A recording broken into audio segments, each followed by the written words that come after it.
bengkak jantung itu kasusnya ada 2. Jantungnya memang benar-benar bengkak. Kalau sudah benar-benar bengkak ya nanti mengikuti ritme dokter itu ya minum obat ini itu. Ada yang bengkak karena ilmu turunan atau seringnya menyimpan marah tapi diam. Jadi kalau usianya di bawah 50 itu biasanya ada hubungannya dengan orang tua. Kalau di atas 50 biasanya ada hubungannya dengan pasangan.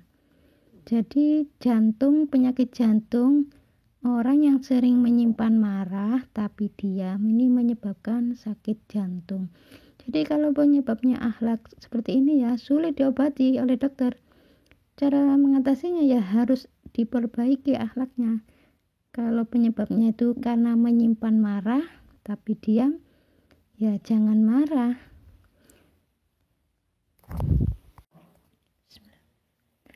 Bangkit dari musibah. Bahwasanya kita senantiasa berpikir seperti itu. Musibah itu akibat dari perbuatan kita, dari dosa kita.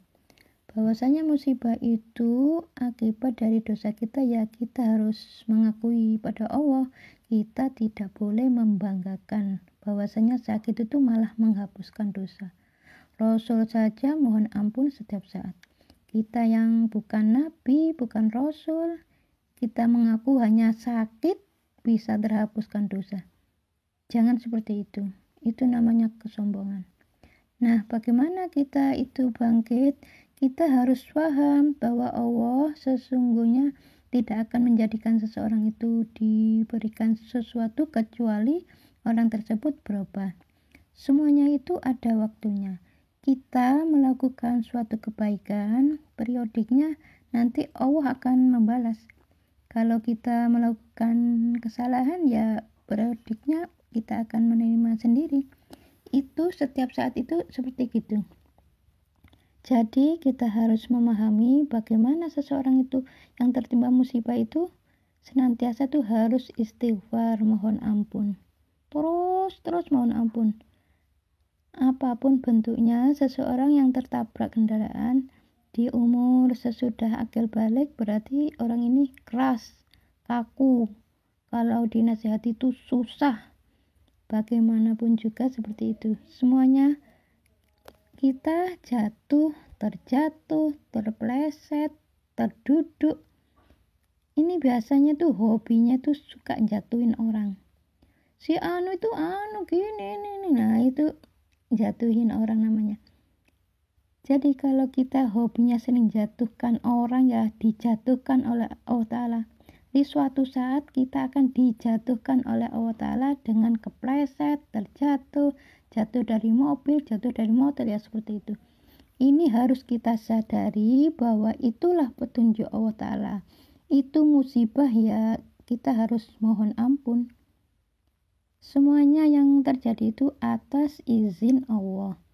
Ya, jadi kita harus benar-benar memahami, jangan sampai kita ini merasa hebat kalau musibah yang terjadi itu khususnya bagi yang sakit ini ya. Bahwasanya dosa kita diampuni. Jangan berpikiran seperti itu. Itu namanya kesombongan. Jadilah seorang yang tawadhu, yang rendah hati. Wa ma asobakum min musibatin fabima kasabat aidikum. Apa saja musibah yang kau terima itu disebabkan dari buah tanganmu sendiri. Buah tangan itu ya dosa kita. Harus mengakui bahwa kita ini dosa pada Allah. Ya mohon ampun pada Allah. Harus mengakui kalau itu dosa pada suami ya minta maafnya pada suami. Kalau pada istri ya pada istri. Kita harus mohon ampun pada Allah itu terus.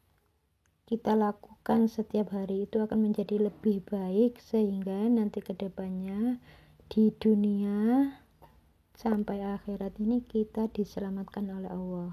Mudah-mudahan kita paham, belajar untuk tidak membuat dosa.